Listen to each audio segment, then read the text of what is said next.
Memorial Day draws its inspiration really from a letter, an order by then Major General and Congressman John Logan. He had compelled the nation after the Civil War to pause and recognize that even though this nation had been pulling apart in some of what of course was for many a question as to whether or not America would survive during and after the Civil War, he compelled the country to pause and recognize that even through all of that battle, through all of those lives lost, and through all of that war and blood and toil and tear, America stood stronger in the end. America remained united. And with that, by the way, whole peoples had achieved freedom. Now, fast forward all these years later, and we now, of course, after World War I, and then year in and year out, celebrate Memorial Day. A day that we would come together as a nation to recognize those men and women who made the ultimate sacrifice in service to this country. America is somewhat unique in recognizing, in fact, 3 separate holidays for those who serve our country. Armed Forces Day for those who continue in service today, and we pray for their safe return. Veterans Day, the day we commit to recognize those men and women who serve but come home.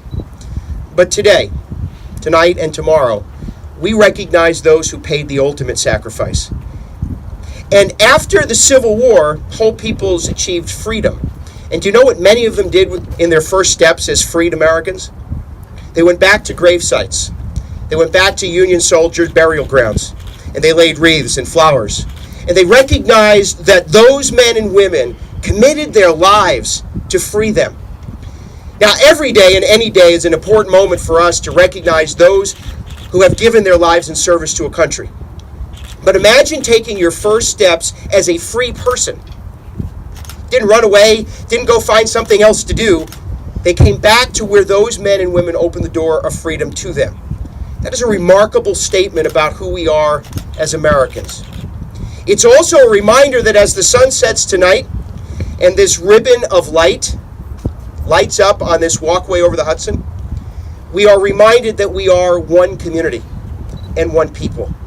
That despite all of our differences, all of our arguments, all of those things that too often pull us apart, we have far much more in common than that which separates us.